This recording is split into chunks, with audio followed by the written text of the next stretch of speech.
Hello guys, শুভ সকাল সবাইকে। দেখো আমি এখন চলে যাচ্ছি ছাদে। তা ছাদে দেখো আমি তোমাদের ছাদটাকে দেখাচ্ছি। ছাদে কী করতে যাচ্ছি সেটাও তোমাদের বলবো।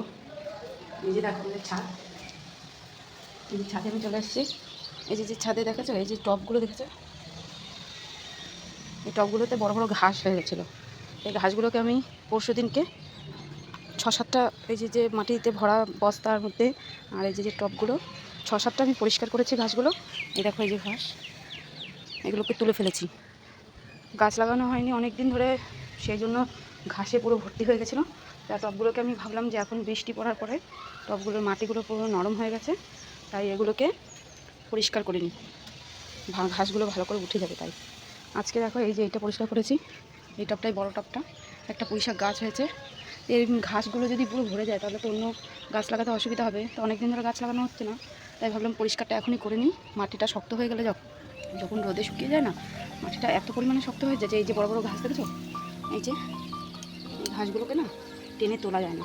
এখন মাটিটা বৃষ্টি হওয়ার পরে মাটিটা এতটাই নরম হয়ে গেছে যে ঘাসগুলোকে টান দেওয়ার সাথে সাথে পুরো মানে উঠে যাচ্ছে। তাই ভাবলাম পরিষ্কার করে নিই। এখন হালকা রোদও উঠে গেছে, তো পরিষ্কার করতে কোনো অসুবিধাও হবে না অতটা।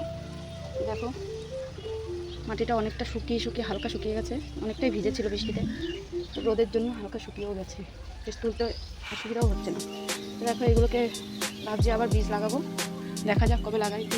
বীজগুলো আনতে হবে তারপরে। আর দেখো যা কটা আছে, 3টে টব আছে, 3টে বস্তা আছে, এগুলোর কত বড় বড় ঘাস হয়েছে। যে এগুলোকেও পরিষ্কার করবো। এই যে টবগুলো দেখছে, এই টবগুলো কিন্তু আমার শ্বশুরমশাই সব এনেছে, সব ছাদের লোক দিয়ে তুলেছে। তারপরে মাটি এনে নিজেই এগুলোতে গাছ বসিয়েছিল, ঝিঙে গাছ, উচ্ছে গাছ, ভেন্ডি গাছ, আরও নানা রকমের গাছ বসিয়েছিল, কিন্তু সেগুলো চলে যাওয়ার পরে কি শক্ত, তারপরে আর বসানো হয়নি। একে তো তুলতেই পারছি না, এতটাই শক্ত হয়ে গেছে। এটাকে চেষ্টা করি উঠানো যাবে কি, এতটাই দেখো বস্তা একটাই ফেটে গেল। এখন মাটি শুদ্ধ উঠে গেছে। গাছ লাগাতে কিন্তু খুব ভালোই লাগে। গাছে যখন ফল ফুল আসে তখন আরও বেশি মনটা বেশি ভরে যায়। নিচে মাটি নেই সেরকমভাবে, নিচে আমাদের ব্যবসার জন্য নিচে মাটি রাখা হয়নি অতটা, তাই গাছ লাগাতে পারি না। অল্প আছে মাটি জায়গা, গাছ লাগানোর মতন অল্প কিছু জায়গা আছে নিচে, তো সেখানে বড় বড় গাছ কয়েকটা লাগানো আছে, পেয়ারা গাছ, লেবু গাছ, কাঁঠাল গাছ, টুকিটাকি 2-1টা গাছ।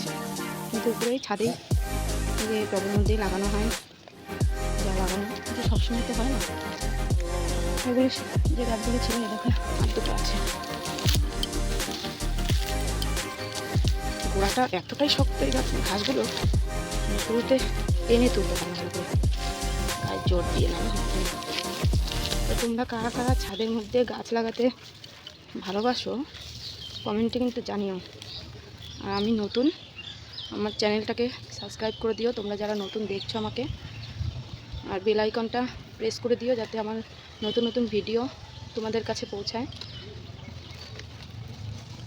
আর ভালো লাগলে লাইক কমেন্ট আর শেয়ার করে দিও একটা। দেখো এতটাই শক্ত যে আমি তুলতেই পারছি না। দেখো এটা থাক, পরে তোলা যাবে। এটা তুলে নিই। দেখো রোদটাও আস্তে আস্তে বাড়ছে। আমাদের পুরো ছাদটা দেখেছো, এই যে ট্যাঙ্কি বসানো আছে, এখানে জলের ট্যাঙ্কি, এই যে চারিদিকে ব্যারিকেড করা আছে। ওপাশে আর একটা বাড়ি আছে, 3তলা বাড়ি। এই দেখো একটা ডাটা গাছ হয়েছে এখানে, কত সুন্দর, একাই হয়েছে, এটা লাগাইনি, এতটাই সুন্দর হয়েছে। কি সুন্দর দেখো, সুন্দর হয়েছে ডাটা গাছটা। আর এদিকে দেখো যে ওদিকে বাজারের দোকানপাট অনেক আছে এদিকে, এই যে ঠিক আছে কত দোকান এগুলো। আর এই যে দেখছো পিছনে মাঠের ওপাশে যে বিল্ডিং, ছোট দুটো ঘর আছে, 1তলা, ওটা হচ্ছে স্কুল, প্রাইমারি স্কুল। আর এদিকে বাড়ি আছে অনেক। তো বন্ধুরা আজকের মতন এখানে টাটা সবাইকে, সবাই ভালো থেকো, সুস্থ থাকো, আর আমার ভিডিও দেখো, লাইক কমেন্ট শেয়ার করে দিও, সাবস্ক্রাইব অবশ্যই করো কিন্তু। টাটা।